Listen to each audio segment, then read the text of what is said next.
Hi, this is Tammy, your host of the Honest Conversations podcast.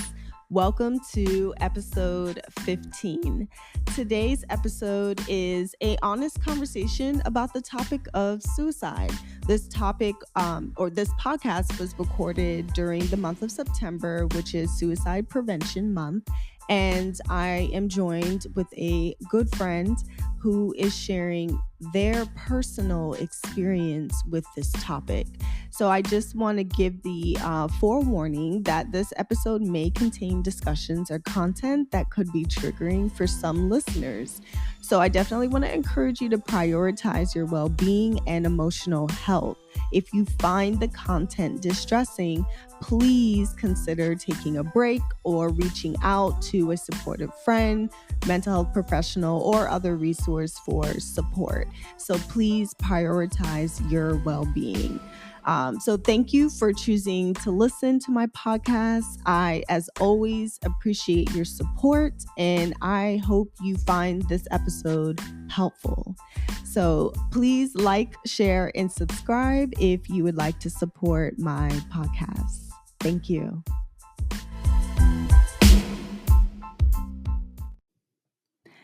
Hello, this is Tammy with the Honest Conversations podcast. And on today's episode, we are talking about suicide.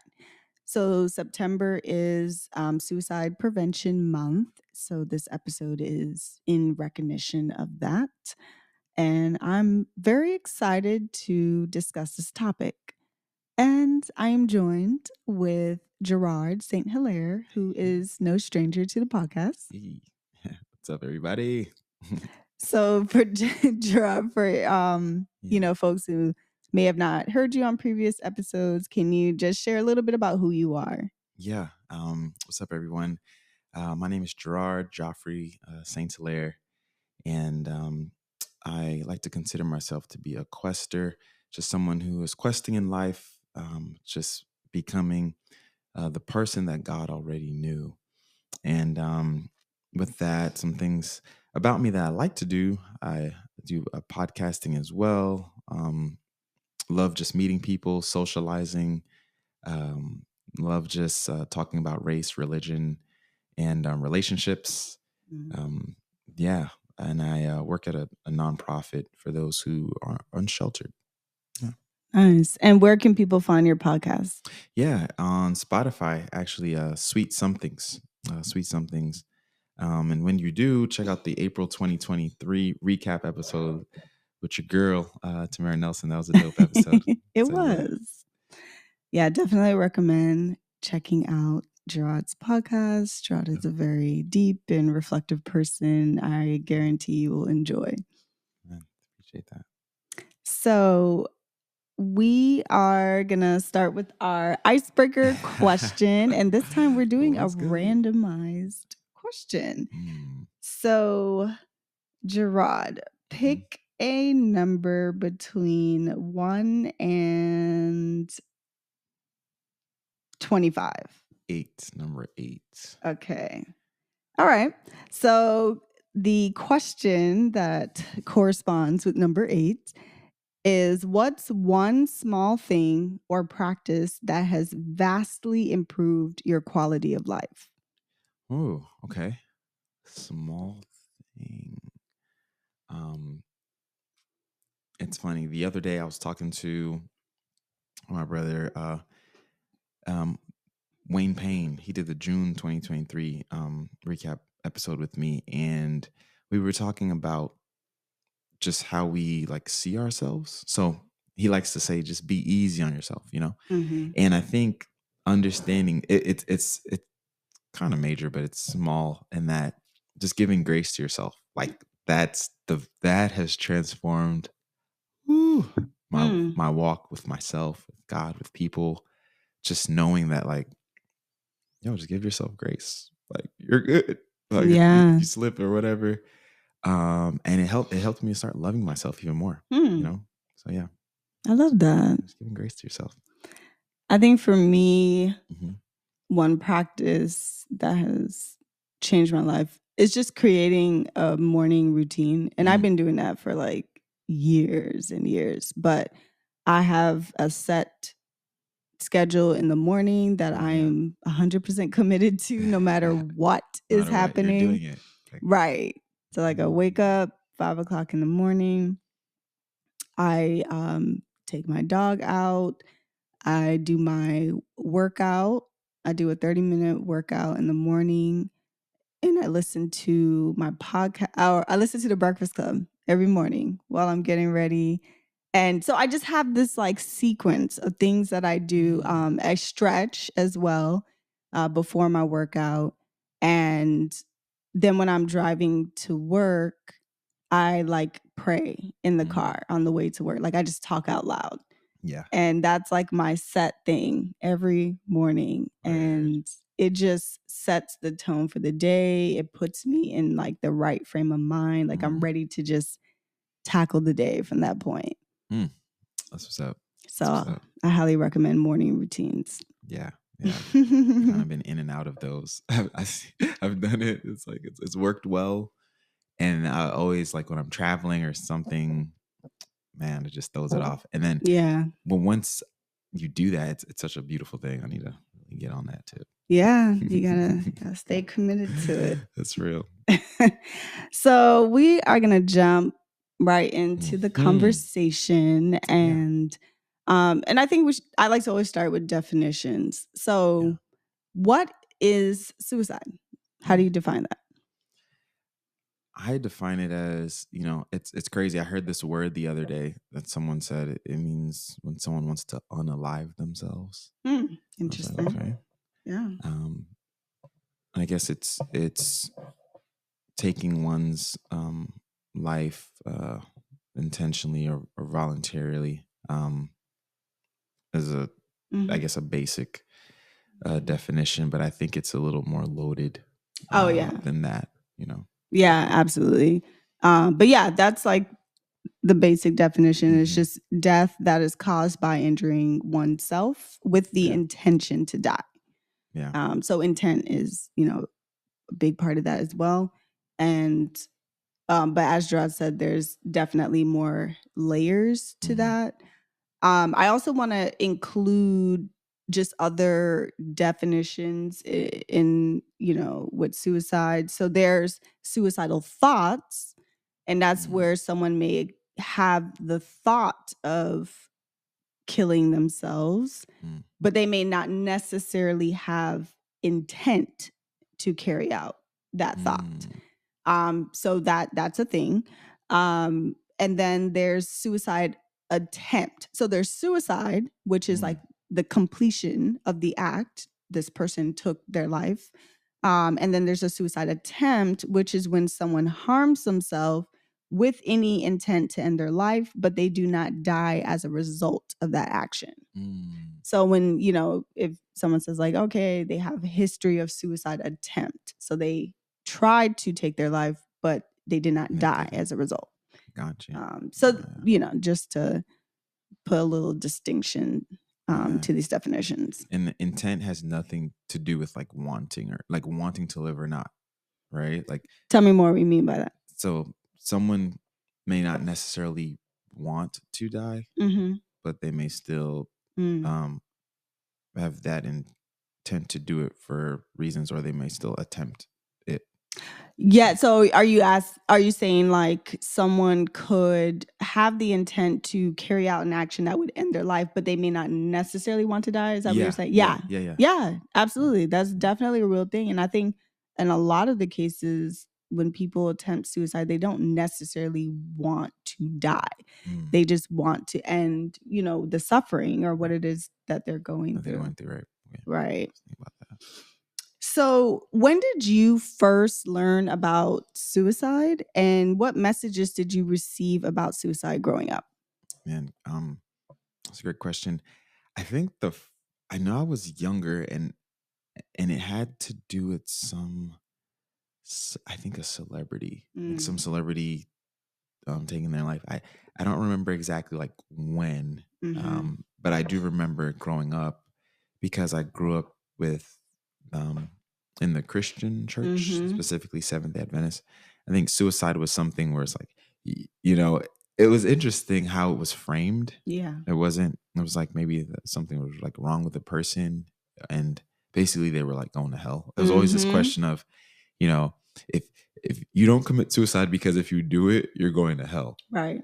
You know, and that's what it kind of was framed as I was growing up. Mm-hmm. Yes. And I wanted to add one quick thing, which kind of goes back to like the definition and all of that. So I noticed you said commit suicide. And so a lot of times with suicide education, we try to like reframe that or like not use that term. Like death by, right? So you could say like death by suicide, died by suicide, killed themselves, took their life. But like we try to err from saying commit. And I think the fact that you brought that up in an example about how the church has framed it is that's right. precisely why. Because a lot that word commit can make it sound like a crime. Right. And of course we don't ever want someone to take their life, but like because of the suffering that a person is going through, we don't want to frame it as, using that word commit as if they are, committing a crime or doing something bad, but they're suffering. Like it takes away the empathy of what that person's actually going through. Yes. So yeah, I just want to throw that in real quick. So for me, when I first I can't remember the moment that I first heard about it. Yeah, and I want to say it probably was in church that I first heard about it, but in the context of what you were saying about like, oh, it's a sin. Yeah. Like, don't do that or you're going to hell. Period. There's no way for you. Like, yeah. And there was never a conversation about like, well, why would somebody want to do that? Why would why are we not talking about why someone would want to take their life? Or like, what is this person going through? There's no conversation about how do we help someone? Or let's have a church discussion about what do you do with somebody suicidal? It's just don't do it or you're going to hell. Yeah. Period, point blank. That's it. And then it was shame. There's a lot of shame. Yes. So like if somebody died by suicide and they were in the church, it's more like, well, we don't know where they're going. And there was no empathy. There's no, it's just this like, well, we don't want to talk about that. Or like, we're not going to talk about how they died. Like they're just dead, Right.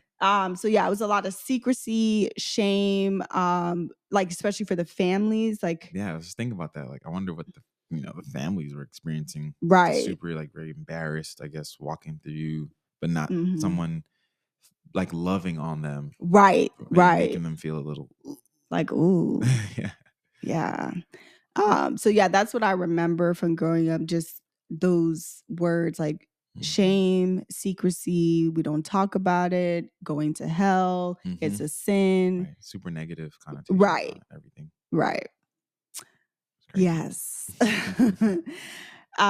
So we're gonna get into more conversation, but I did want to cover a few like statistics. Oh yeah.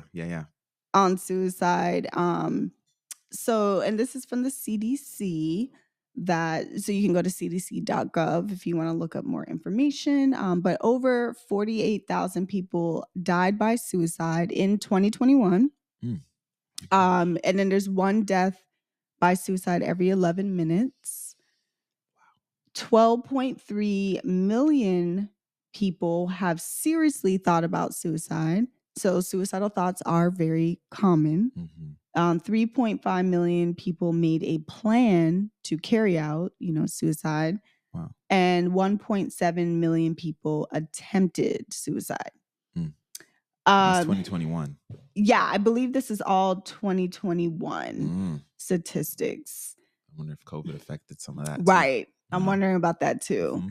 And just to cover like some demographics when it comes to suicide. So groups that experience suicide health disparities. So these can be like systemic or societal factors that could increase someone's chances of suicide. So this includes veterans, people who live in rural areas, sexual and gender minorities, middle-aged adults, people of color, and tribal populations. So these are populations that may face certain societal and systemic challenges that could increase their chances Right. of Very suicide. marginalized groups. Correct. And so adults aged 35 to 64 years old account for almost half of all the suicides in the United States. So that's when we're talking about specifically just age. Youth that are aged 10 to 24, suicide is the second leading cause of death for this age group. And suicide rates for this age group increased by 52.2% between the year 2000 and 2021. That is a huge increase. How much percent you said? By 52.2%. That's wild. Between that age, the year range. Race and ethnicity. So non-Hispanic, American Indian, and Alaskan Natives are had the highest suicide rate, followed by non-Hispanic whites. So, and this is like a statistic that has been, as far as I've been like researching suicide rates, they have pretty much consistently stayed in that like high range. But I never hear people talk about it, that group. So yeah, American Indian and Alaskan Natives had the highest suicide rate. And then when we talk about location, like geographically, people who live in rural areas have much higher rates of suicide compared to folks who live in urban areas. And I can imagine that has to do with like maybe lack of access to certain resources, things being spread out, you know. And then research show that high school students who identify as sexual minorities have higher rates of suicide attempts compared to heterosexual students. And then veterans have an adjusted suicide rate that is 57.3% greater than non-veteran U.S. adult population. Veterans account for 13.9% of the suicides among adults in the U.S. So, just some demographic statistics on suicide. You were starting to say something, Gerard.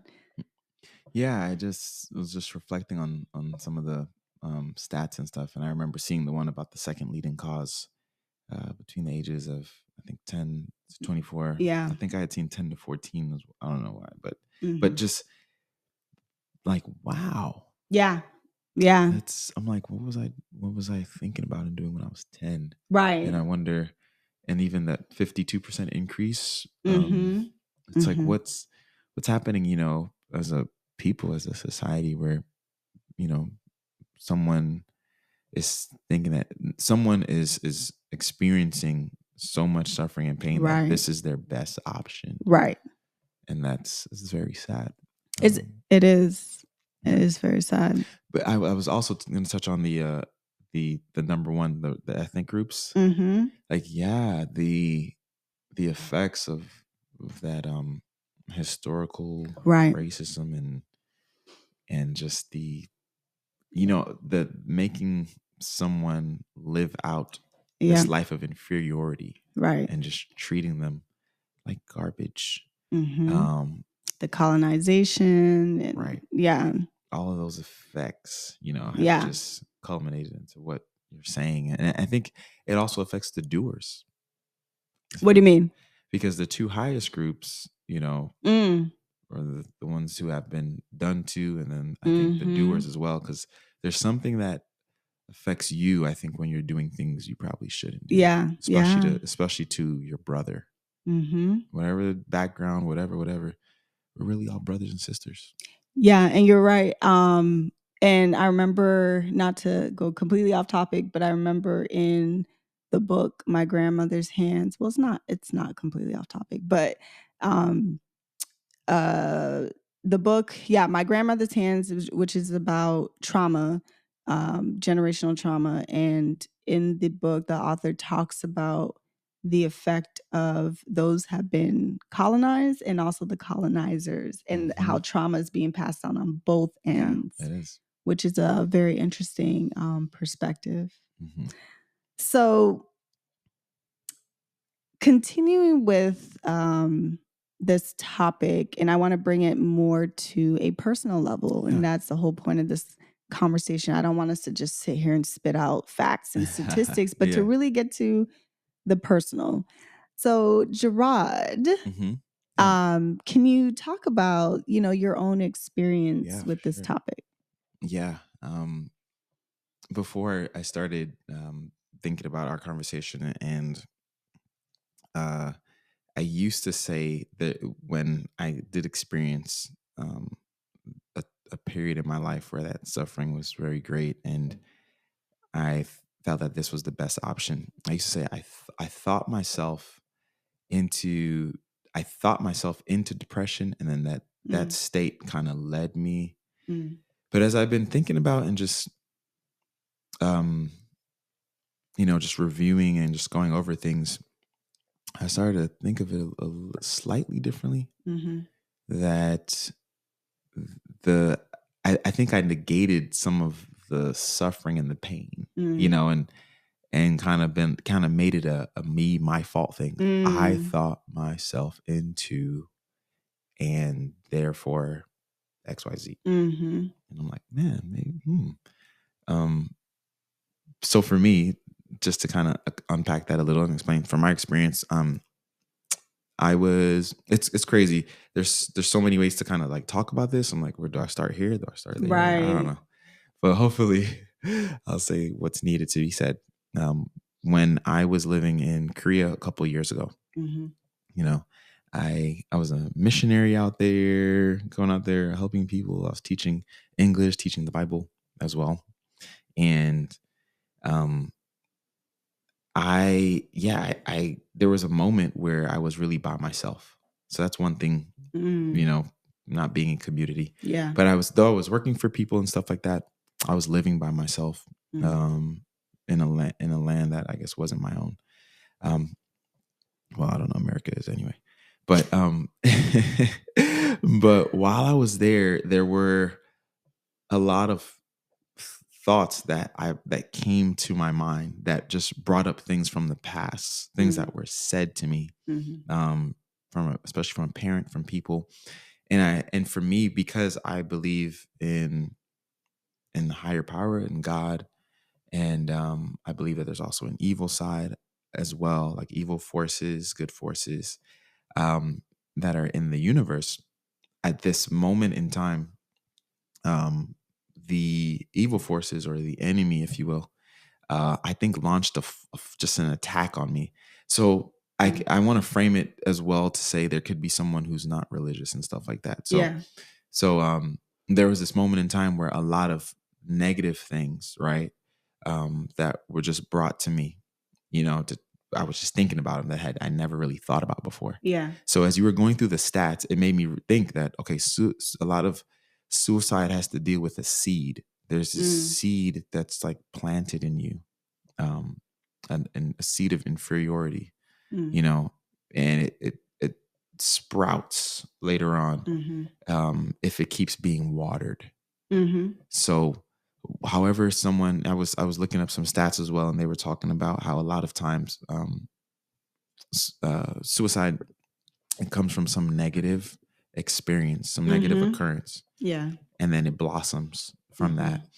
So for me, there were a lot of things in regards to my image, my hair, my, like, just a lot of things that were like said to me over and over again, especially by parents. And it seeded in me, and it was just watered through the years. But the moment it sprouted was when I was by myself living in Korea. So while I was there, I kind of started thinking a lot about these thoughts, and you realize that, okay, well, it does it really matter that I'm here? Those are some of the other thoughts that you begin to kind of morph into, I think, that begins to kind of come. So, while I was in Korea, I remember this kind of week or a couple of days just like thinking about different things. And it just was like a dark kind of time because you're having to show up for people, Mm-hmm. and one of the crazy things that I remember about this time is that in Korea itself, I think they were number one, but I know that they were very high as far as countries of people that were dealing with suicide and depression. Mm. Um, and it wasn't an uncommon thing for someone like even younger kids, Yeah. I guess because of the societal pressures that are there. Mm-hmm. And so I think sometimes those spirits, that are, wanting to target this group in a certain specific things, it even targets those who may be residing there as well. So Mm-hmm. while I was there for that time, I think that was also a part of it. Mm-hmm. Um, so yeah, as those thoughts were coming and they became a little too heavy, um, there's a saying that says be mindful of your thoughts because your thoughts Mm-hmm. become your words become actions become habits develop your character, and so on. Right. So it's like a lot of things start with a thought. Yeah. So if you're thinking about, this is how off I am, this is how unworthy I am, this is how this, and I doubt that some people who say certain things to you growing up realize the effects of it, Mm. especially like your parents. Yeah. Um, so there was this one day in particular where in that moment, I had decided, well, why don't I just end it all in this moment? Mm. And I remember seeing a stat about 90% of the people, they they really like plan it out, Yeah. and then there's like that 10% who's, I guess, is more impulsive. So I guess I was, I guess, in the 10% range because I didn't think of it when I started having those kind of thoughts and feelings of unworthiness, of being inferior, of not Mm. necessarily needing to be here. Mm-hmm. Um, I didn't really think of it as okay, like really not being here. Yeah. Yeah. you know? And Mm. then I remember, this one particular night, the building that I was working at, um, I remember going to the very top of the building and going to the ledge of where you can like jump over. And I, Mm-hmm. I said, well, I thought about just jumping over that. And it's something that like kind of happens sometimes in not in that area where I was at in Korea, but you've heard of Yeah. things like that. Yeah. You're gonna say something? Yeah. So when did you first get the idea Yeah. of going to the top of that building? It was that same night. It was that Mm-hmm. because I had, I think, seen the door before and like seen, oh, there's this is the door to the roof. But I think it was that same. That's why I was like, I think I'm that 10%, Mm. of just, mom, we just end it now. Mm-hmm. That same night as I was coming home. Mm-hmm. Yeah. Mm. I guess it was just the suffering, the pain, the things that I had been feeling and living out in that moment was too heavy. There's a doctor, I think Rami Nader, that talks about when people are experiencing this as the option, the only option. Yeah. It's when that pain is too intolerable, um, it's inescapable and interminable, Mm. and I see that as, inescapable where like you have nowhere to go, right? Yeah. Interminable when there's no ending to this, and the intolerable, like it's what's going on, it's just too much. Yeah. Mm-hmm. uh so that experience was happening in that moment, and that's when I was like, okay, let me just go to the top. I saw the Mm. door before, and yeah. So what happened? Yeah, so while I was there, this is crazy. And, if some people, they may not, believe in God and stuff like that. Mm. But for me, in that moment, I literally was on the top looking over and was like, okay.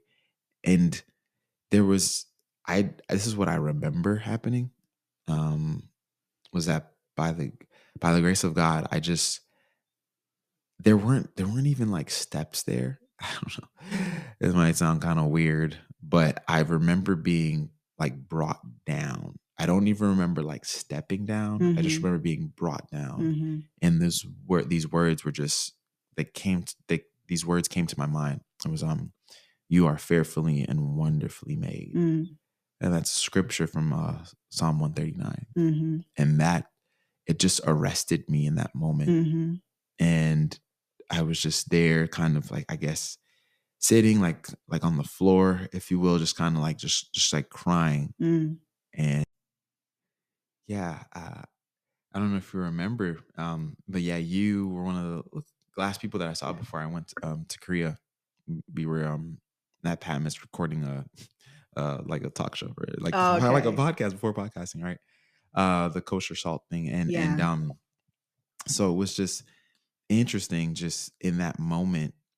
Before I left, I would have never thought that in that moment, right, that I would be experiencing this some months later. Right. And I Right. don't think you probably would have thought that as well, or No. other people, And yeah, sometimes things just, and I think that when I talk about the evil forces and the devil and the enemy, if you don't want to call it the devil, but the opposite side of good that's for Mhm. you, it's strategic. Mm. Think about this. I was in a place where I didn't have anyone to really reach out to like that. Mhm. And it was late. So even if I tried to reach out to somebody, it wasn't really, you know, um, who you're Like, really would going to they connect answer? with. Would they be awake? Yeah. Yeah. And we're in a different time zone. So there's the people that I was cool with even in Korea, where uh, the missionaries were kind of away, and then you didn't have Wi-Fi, it's like a whole bunch of stuff. And even my students that I was cool with, like, is the teacher going to reach out to them? Hey, I'm Right. suffering. I mean, Right. but even though I think they would have showed love, Yeah. but still, you just thinking about these things, and then um, you're also thinking about, yeah, how would people like receive this? Like, I mean, Mhm. uh, I'm a person who's in front of people and all this Mm. type of stuff, and it's so the pressure. I think that this is the only option. It just seems best, Yeah. in that moment.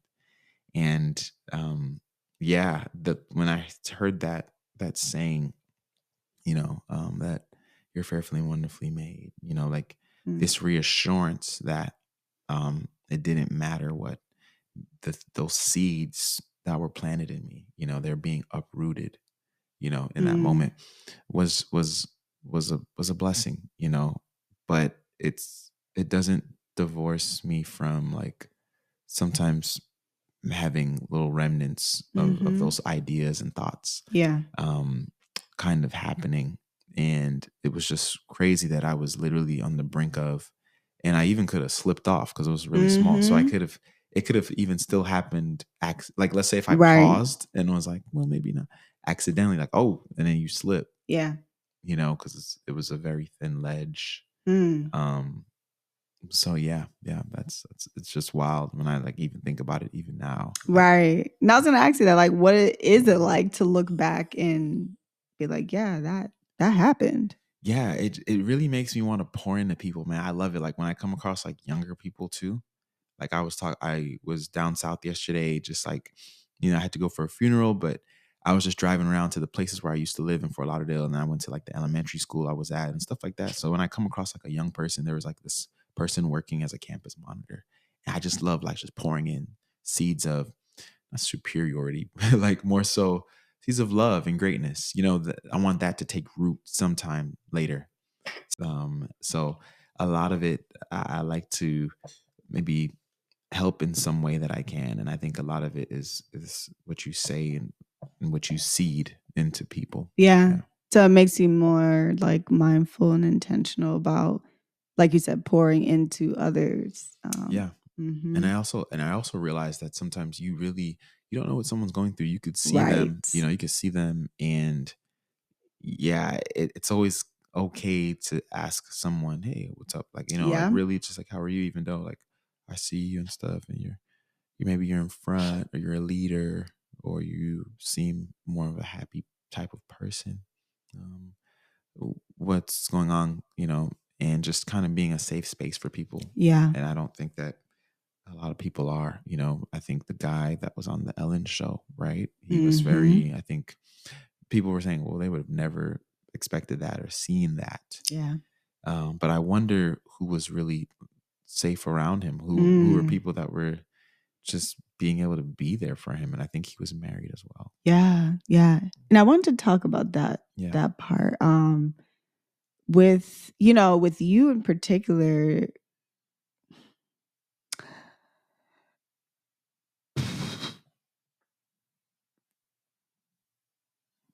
I know you talked about this before. Yeah.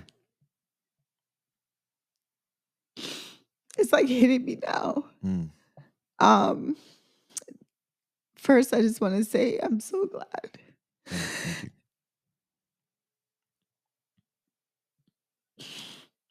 I'm so glad you didn't act on it.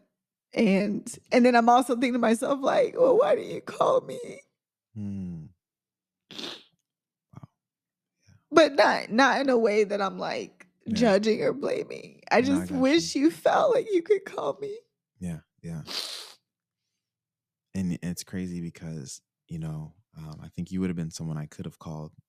It's just, when I was saying those evil forces are so strategic. Yes. Yeah. Because I'm 14 hours away. Yeah. You have to try to get Wi-Fi because I didn't have cell phone service. So it's just this moment of, this is a good time for you to not be here. Yeah. Yeah. And it just seemed so right for that,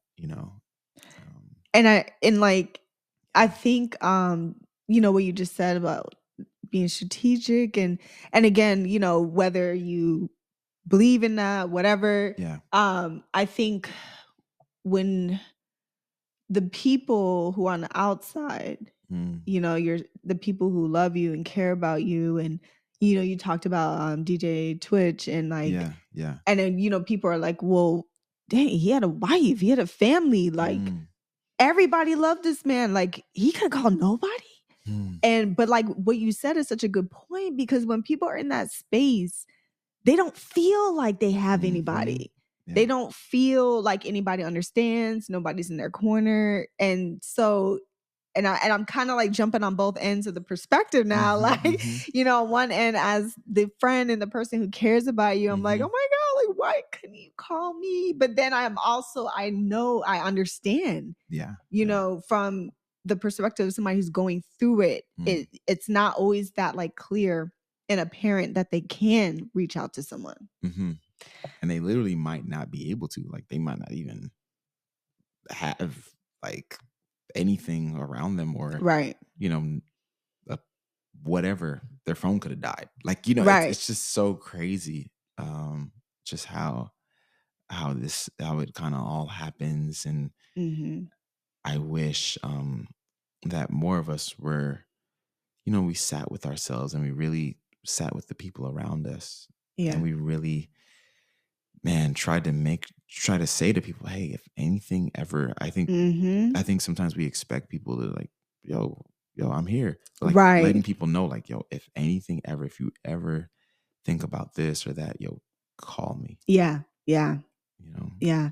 And I think the other thing I wanted to like highlight is, you mentioned, when you were going through these thoughts and this experience, that you were thinking to yourself like, oh, well, I'm this person who's in front of people, like I'm in this role, and what are people going to think? And I wonder if that's like also a barrier for people reaching out for help. I think so, because especially in the faith tradition that we kind of grew up in, a lot of, sometimes there's a spectrum, but someone can be of the camp that what I do affects you and your salvation.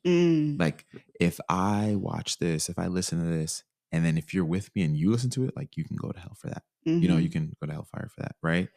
And it's just like that pressure there as well is really wild. So you really don't do stuff, or maybe not reach out, because what if someone sees me at a place, right? That is for people who need help with this or that. Or, well, what are they going to think? Like, how am I going to be able to lead them? How am I going to be able to help them when I can't help myself? When it's like, we're really all humans. And we're really, if just because I'm leading you in this moment, it doesn't mean that that I'm greater than you, or that you're Right. less than me, or Right. that you can't lead me in something else. It's just in this moment here specifically, this is just what I'm doing. Then I think Mm-hmm. sometimes we make these things a lot bigger Yeah. than what they really are.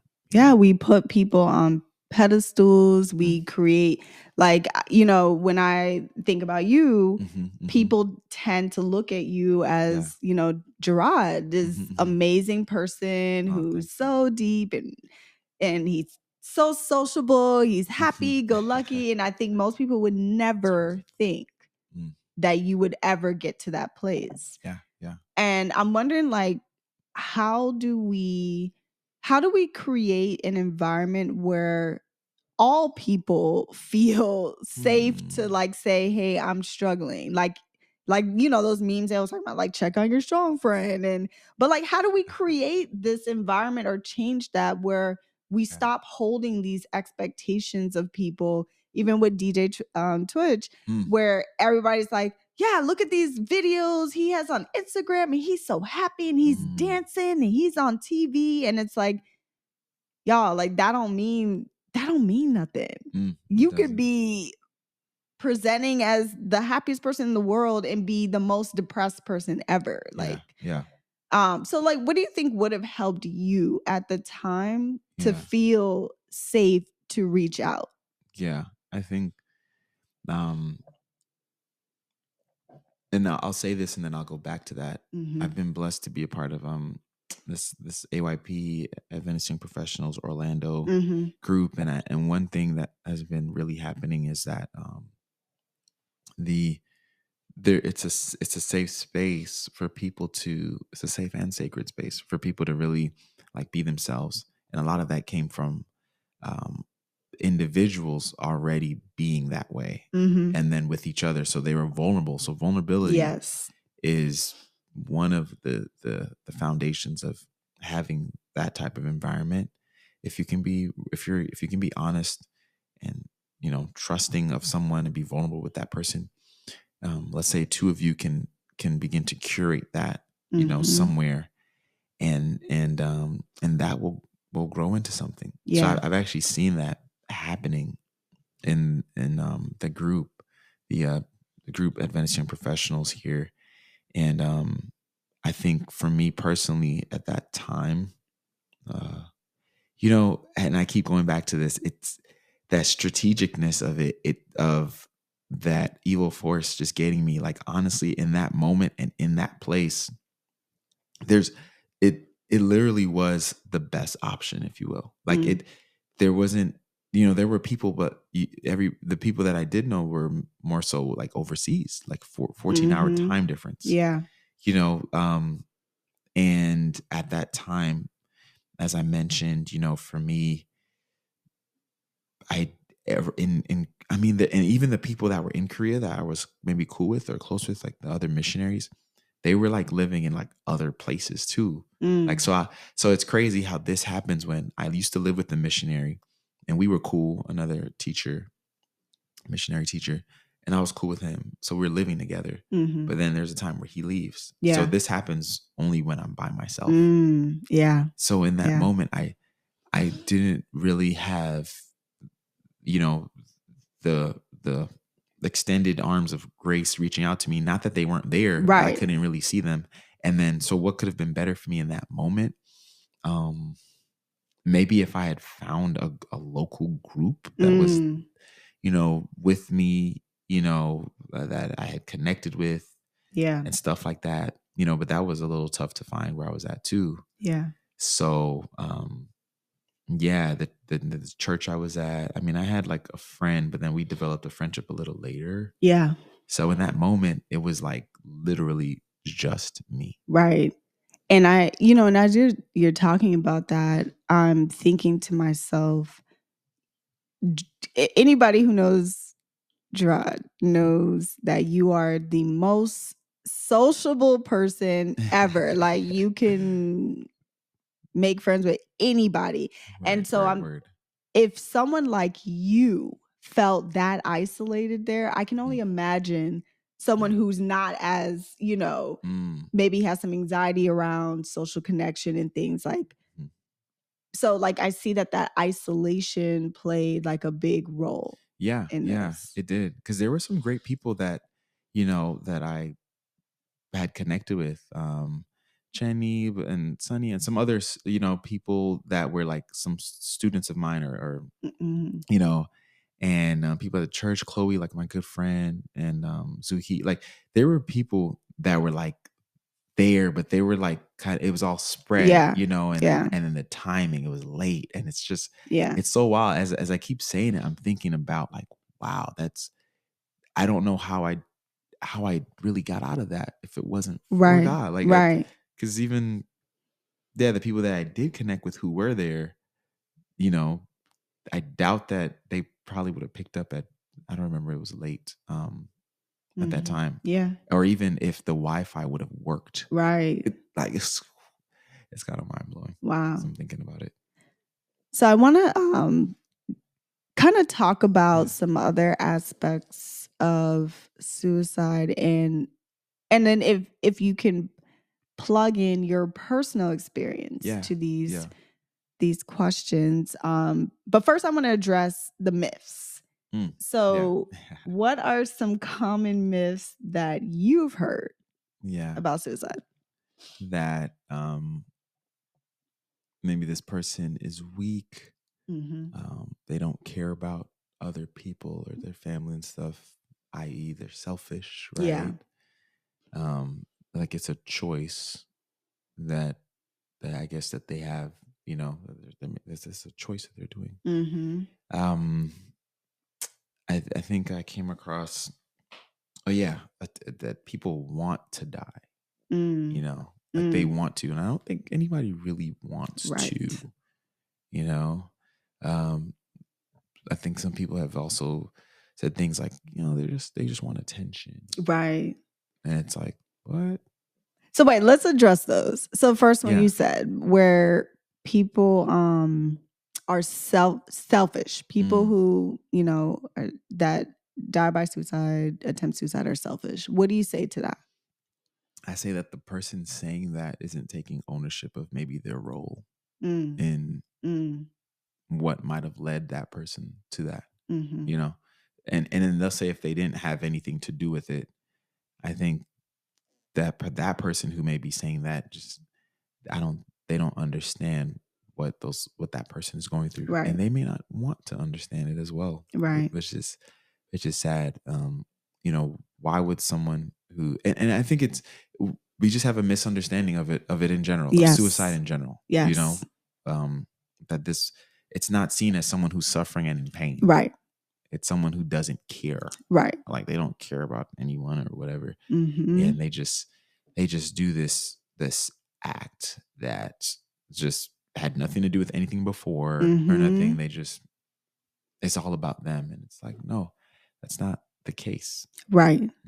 So I would, yeah, that's what I would say to that person. Like maybe check yourself and see why you're saying that. Right. Why are you saying that this person is selfish? Mm-hmm. Yeah, 100% agree. And I'm going to kind of put on my therapist hat Hey. in this part a little bit. Yes. But, having worked with many people who have attempted suicide and deal with suicidal thoughts,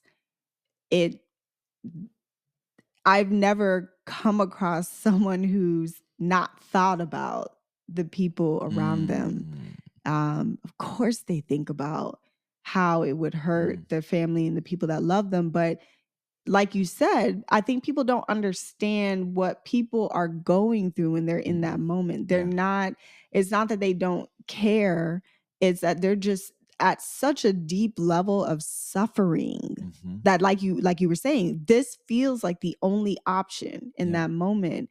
And people often, like, one of the common parts of like when people are in a suicidal state is they tend to feel like a burden to other people. They feel like they're not important. They feel like nobody would care or that people would be better off if they weren't there. Right. So that you have to also take that into perspective. If somebody feels like they are bringing down others or they're just a weight on the world, they're not it's not that they don't care. It's just they just don't think they think Right. people would be better off if they weren't here. Right. So, and that's when they're in that mind state. Mm. The second thing you said was, what was the other myth? Was it a weakness? Mhm. The other one, choice, about it being a choice, Mhm. and attention seeking. That's what I wanted to talk Yeah. about. Yeah. What do you say up to that? The attention seeking one. Well, give them the attention they need. Like, Right. like, Right. go over there ASAP. Yes. You know, okay. Mhm. If you find them, think, like, let's say if they failed at it, like, or just, give them Mhm. what they need. Be there. Find out from yourself, like, how can I show up for this person? Yeah. Ask God as well, Yeah. to teach you what. So and look up resources, research. Yes, yes, they do need a certain type of attention. It's not what you're thinking as attention, like, oh, I just want it to just be about me. Right. No, they need a loving attention. So yeah, give that to them. Yeah. Give that to them. Yeah, 100% agree with that. And this is a common myth that people say, like, oh, they just want attention. And it's like, okay, then this is where we have to come in with the empathy. Like, what is going, regardless of whether this person intends to act on what they're saying or not, what is going on with this person that would bring them here to begin with, to even say that, to express that they want to take their life. So regardless of whatever the intent is, it's a cry for help. And we need to take that seriously. And most people who are who have attempted suicide have expressed it to someone at some point. So you don't know. Somebody may say that they're suicidal every week. You don't know what week they're going to actually act on it. So you need to take it seriously every time, So don't ever, discount or bypass someone expressing that to you because you think that they just want attention. That's serious. Wow. Yes. What was the other one you said? I think wanting to die, like the person that wants to die. It's like, come on, does someone really want to die? And I don't think so. I think if that's the best option for you, then that's why, you may go with that, because there's nothing else for me to do. Right.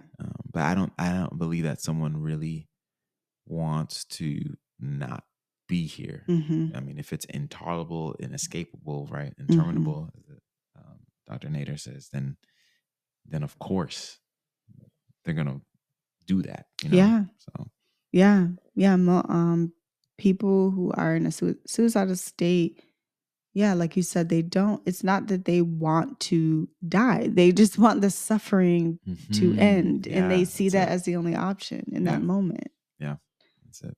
Another myth that I commonly hear is that if somebody really wants to die, they're going to do it. So kind of like, okay, well, what am I supposed to do? Like if somebody's suicidal, right. They're going to just do it. And that is not true. And suicide is definitely preventable. Yes. And something as simple as a conversation or someone smiling. Like I've heard so many stories of just simple things that just redirected their whole thought process. Yeah, I had a story about that too. When I was a assistant dean at Oakwood, I had a student who they were always pretty okay, they were a basketball player kind of thing, little known.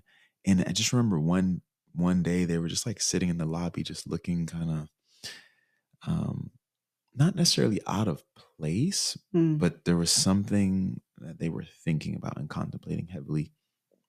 And I just remember seeing them. I was like, hey, just how's it going with you? How's everything going? And then he wants to talk. And then he shared with me that they had those plans of harming themselves. And you would have never thought that with that student. And I was like, wow, this is wild. What if I just kept walking? Right. I was like, Right. whoa, that's crazy. And then we went into the office and you know, I think things by God's grace just kind of redirected. You said that word redirected. It just went a different way. And I thought, wow, that's wild. What if if I just walked past them? Right. You know, what if? Right. So it's good to be observant. If you see people, Yes. you know, what if they just kind of looking like they're, you know, thinking about stuff or whatever. Just it's okay to just stop. Hey, everything okay? And they'll let you know, like, oh yeah, I'm good. I'm just Right. about to go do this or this or that. Or they say no, you know, not. So yeah. Yeah. Serious. So yes, if somebody is having suicidal thoughts, it is 100% preventable. Yes, We it can is. we can redirect that. It is. It is. Any other myths that you've heard? I think those were the ones I can really pinpoint. One, Yeah. and we kind of talked about earlier. Yeah. But like this idea that people who are very successful or who present as very happy are not actually the myth is more so people think that the only people who are suicidal are like depressed and they have severe mental disorders or they're crazy. And that is not true. There are people who have mental disorders who do not experience suicidal thoughts. And there are people who have attempted and completed suicide who did not particularly suffer from a mental disorder, but had a circumstance. Sometimes people will go through certain things. They may like lose a job or they're going through a divorce or lose a relationship. Or they're facing like a certain criminal legal matters. So there's circumstances that can drive a person to that point as well. And like we talked about earlier, people can have everything in the world, seemingly what we think, we perceive them as having everything in the world. And they can have all the success and the beauty and everything and still kill themselves. And it's happened many times, as we've seen with, celebrities, people in the media. For sure. So we need to get that idea out of our head that suicide looks like this, or people who are suicidal are like this, because anybody could be driven to that point. Right. So true. So true. So true. Yeah. My word. So let's talk a little bit about like, what do we do? So like if somebody is experiencing suicidal thoughts and if you're trying to support someone who's experiencing suicidal thoughts. So let's start from the perspective of the person who's experienced. So if somebody is experiencing suicidal thoughts, what should they do? And, Gerard, I want to give the personal experience. So as someone who has been there, what advice would you give to someone who is having those thoughts? Yeah. So if they do have a connection to God, I would say in this moment, I would say to see if you are able to pause and to pray. In that moment, a prayer of honesty, what you're feeling, what you're experiencing, what you're going through, and letting God know that. And I also think while doing that, you can also call the suicide prevention hotline. I think it's 988, right? Yeah.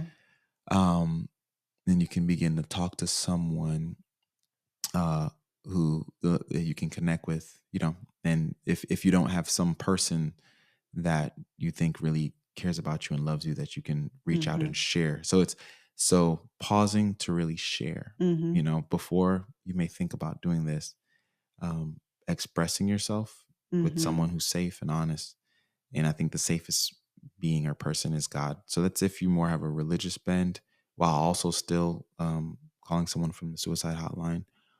And if you know someone, whether it be an auntie or a cousin that really, you know really loves you and is there for you, you're letting them know Yeah. what you're experiencing, what you're going through. If you're someone who doesn't have more of a religious bend to your life, and you don't believe in God and things of that nature, I would say just in that moment, if you can pause and then call that number, just um, the suicide hotline, the 988, Mm-hmm.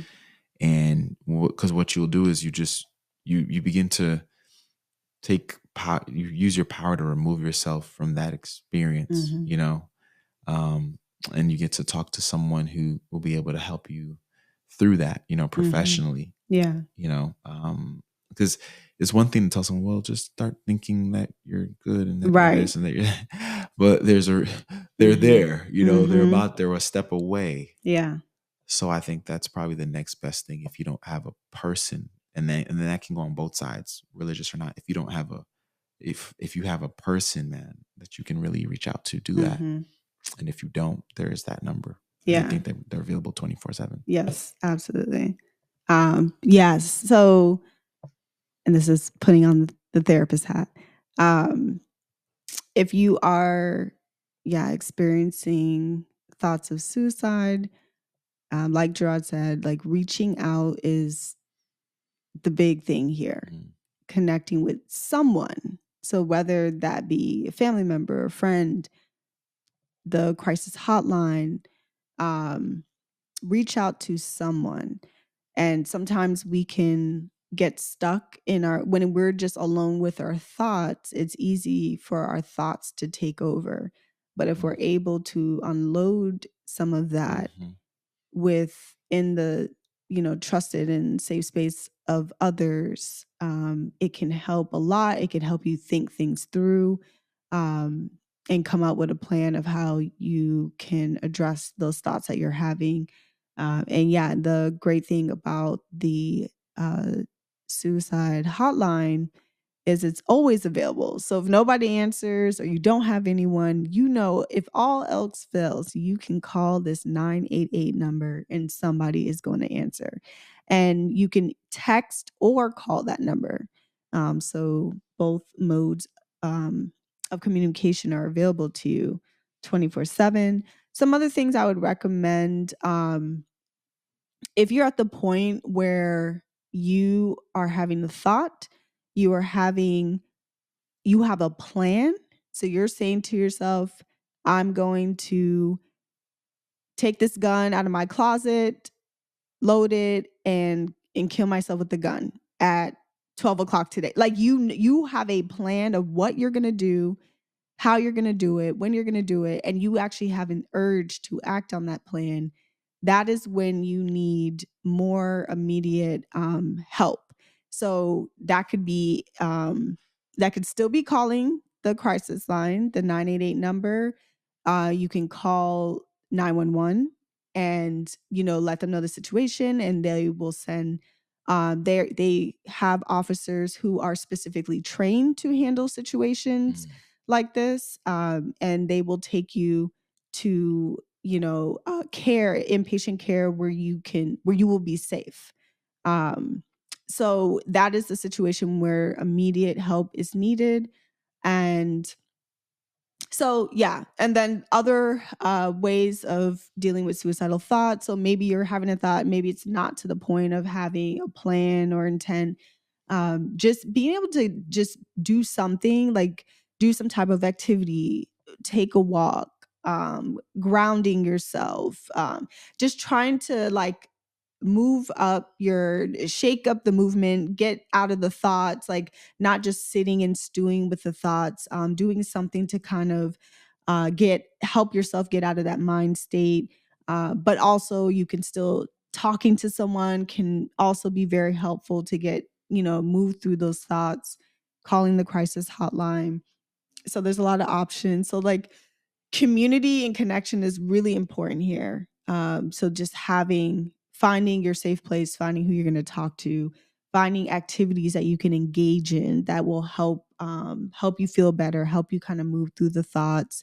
Because a lot of times these thoughts can be like waves. The tide comes in and then it goes out. Mm-hmm. We just got to get through the wave.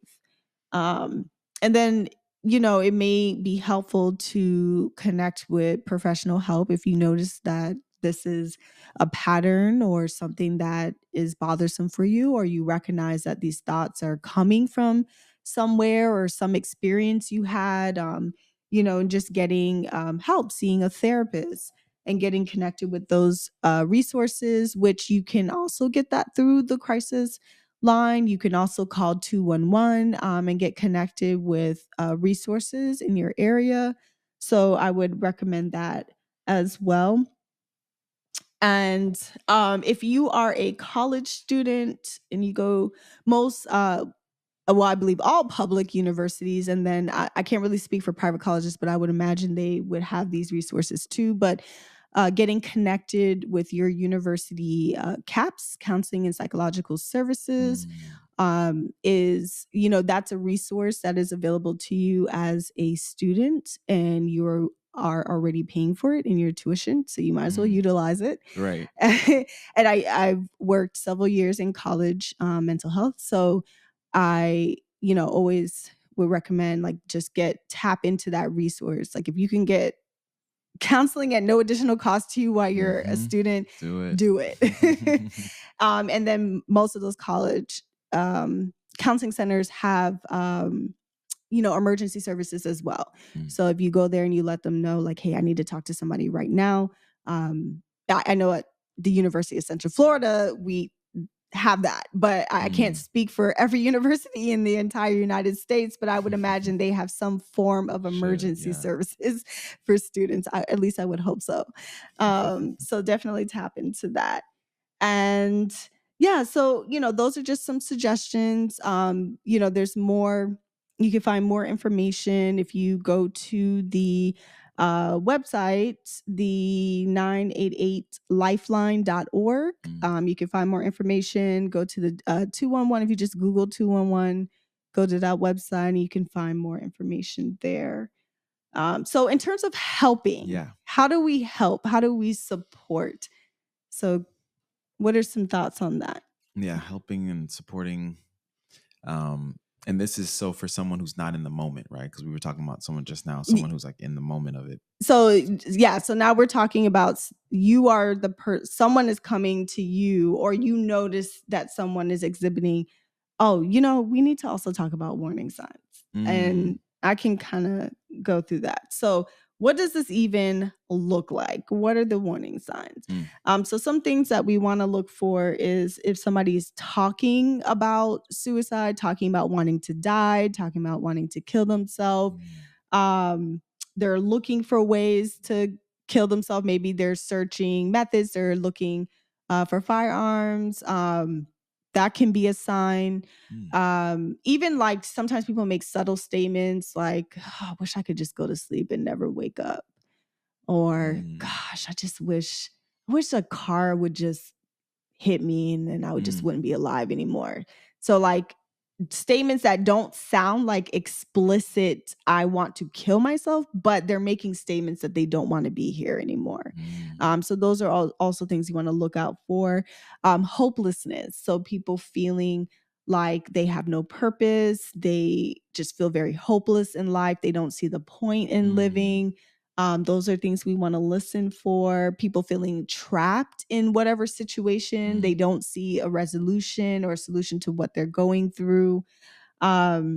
Increase in like risky behaviors. So if we notice that this person is maybe drinking a lot more than usual, or they're engaging in drug use, like maybe using more using more drugs, or tapping into more serious types of drugs. So we're noticing like a change in their substance use behaviors, noticing drastic changes in the person's mood. Maybe they've become very depressed, or their mood is kind of fluctuating. Maybe 1 minute they're super irritable and angry, and then now they're depressed. And isolation, we notice that they're not coming out as much anymore. Maybe they're not calling you as much. They're not answering the phone. When you invite them out, they're not coming out. They're staying to themselves. So those are things we want to look for. And I think in general, you want to look for any major change in a person's behavior. Yeah, shift in behavior. Other signs could be if a person's giving away like prized possessions. So if you notice that they have this, I don't know, this object that they've always loved and valued, and then all of a sudden they don't care about it anymore and they're giving it away. They're selling all their items in their house. That is another sign that someone is, planning to take their life. So yeah, again, we want to look for major shifts in behavior. But at the same time, if you don't know people, if you don't talk to people, how will you know that something's different? Right. That's true. So that's where connection and community and paying attention and checking in with people matters. Yes, it does. Any thoughts on warning signs, Gerard? Yeah, paying attention. And one thing, it's funny, your cousin, I was talking to him one day and he said, Shane, he was like, he hit me up and I was like, oh man, bro, like I was supposed to hit you up like Thursday, like Wednesday or something, because this would always happen. Someone would come into my mind or something, and he made a joke, but it was kind of a serious joke. He said, you see, like you waited, you never know what could happen. Like you should. He's like, you should always hit somebody up, like even though I'm good, like you should always hit somebody up. And I thought about that, and I was like, man. Yes, when someone comes across your mind, I think just checking in. So that goes along the lines of like the paying attention and in community. If you're in community with people and you're building deeper connections, like don't feel a type of way about just checking in, hitting them up, whatever. Just like, hey, just if you're good, whatever. And yeah, paying attention to the people that are in your circle. As you're getting to know them, you can see some of the, what they do and stuff like that. And it's always good. Like if someone's like, they're always around and then they just like, stop coming around. Yeah. Just like, hey, what's good? Just, are you good? And sometimes things happen where people, they're doing this or they want to do that. Right. But it's always better to go forward with what you're feeling, checking on them. So I think that's something at least to do even before you see certain things, to just continue to be aware of those people who are around you and what they're doing. And then if you do start to see, or what I just think about warning signs, I think that people, they don't realize that they'll start to give off certain things, and some may want us to step in and be like, hey, they might not say it, so yeah, just always being aware is something I think that's very important. Yeah. And checking in on the people. Sometimes I think we think certain people, oh, they're good. Oh, they're all right. Nah, check on them too. Yeah, that's real. And be intentional about even just simple, like, when we come across people, we're like, oh, hey, how you doing? How was your day? Like, just these like very routine questions, but like be intentional about asking someone about their day. How are you feeling today? Like just really be intentional. So when it comes to supporting someone who does express that maybe they're having suicidal thoughts or they're in a really bad place, just some quick like do's and don'ts, and Gerard, you can share some as well. First, do take them seriously.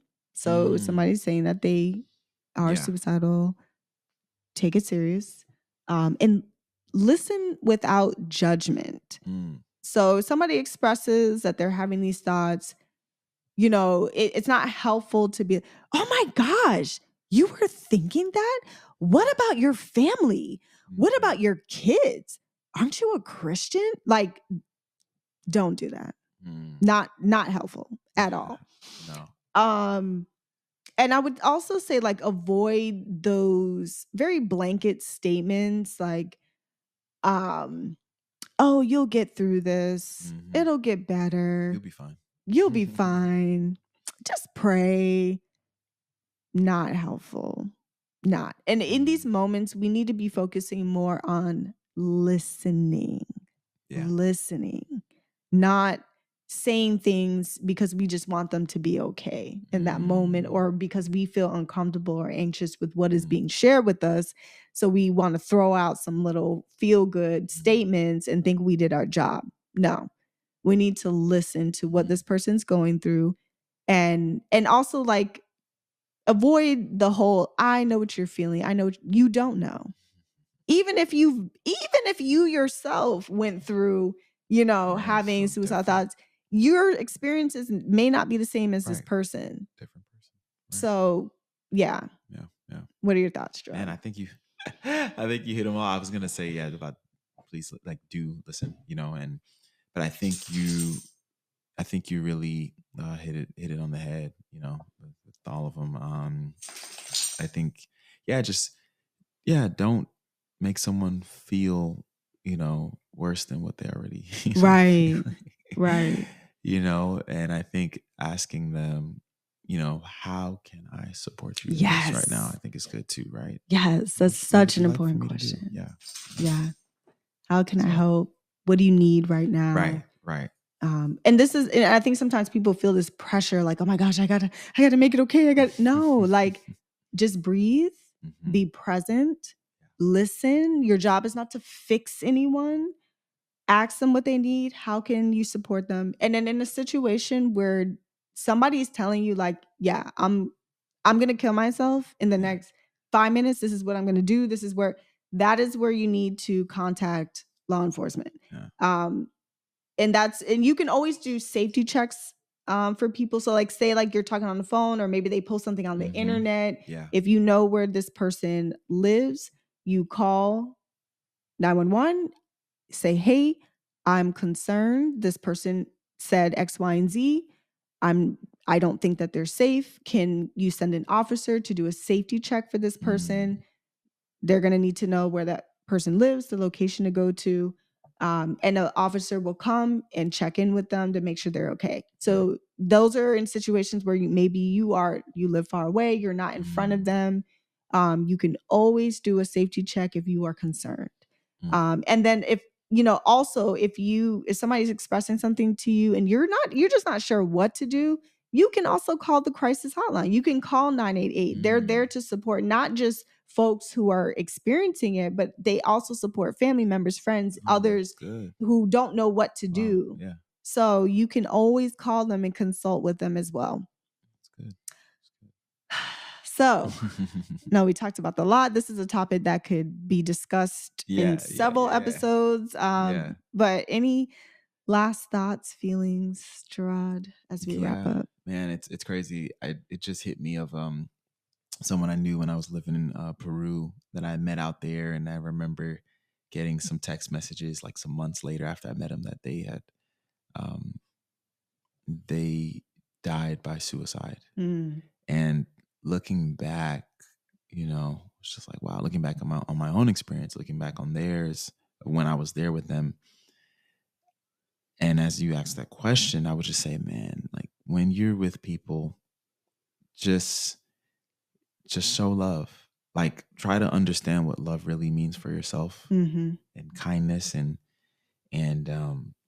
try to see yourself so you can begin to see others. Try to love yourself, and I think that that's something that God will show you how to do that. And even if you're not religious, taking seeing yourself as worthy and valuable. And I think doing that and also, helping others to see that, it can go a long way, and hey, if you ever feel a certain type of way about not a certain type of way, if you ever are experiencing, a time where you're suicidal, reach out. Don't be afraid. Please don't be afraid to reach out. Even if you're listening, and even if I don't know you, you find me, like real talk. Reach out. And I hope and pray that people that they at least have one person, that they'll be able to like call and stuff. And, and it's crazy. There's someone who's an aunt to me. I may be too long on this one, and I just realized how like beneficial she's just always like pouring in, always showing me love, always. So I know you know, if I or you, there are people Mm-hmm. that you that I'm thinking about, like, man, yeah, and I'm thankful just to have people, Mm-hmm. um, in my life. Of course, my sister, or Mm-hmm. so it's find those people, and other friends, of course. Find those people, that you can reach out to, have them just like in your pocket, like in your back Yeah. pocket, right? Just like, okay, if something ever happens, um, I'll be able to do that. Right. Exactly. Definitely want to second all of that. And yeah, at the end of the day, just reach out to someone, tell someone, don't just sit with yourself with those thoughts, and just Mhm. recognizing that when you're in that headspace, you may not be able to see there is the possibility of things getting better, and just give Yeah. yourself a chance. So just want to thank you, Gerard, for Yeah. sharing your story, Mm. being here for this Yeah. conversation. Thankful to be here. Yes. And Thank you. then 988, do not Yes. keep that number to memory, because you may need it or someone else may need it. Mm-hmm. So, That's right. That's right. all right. Thank Uh, you. Thank you.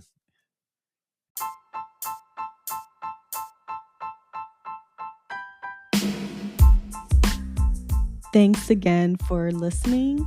And please like, subscribe, and share if you would like to support my podcast. The information for my guests and resources related to the topic are in the show notes. Remember, if you or someone else is experiencing suicidal thoughts, you can contact the Suicide and Crisis Lifeline at 988. So please stay tuned for future episodes of the Honest Conversations podcast.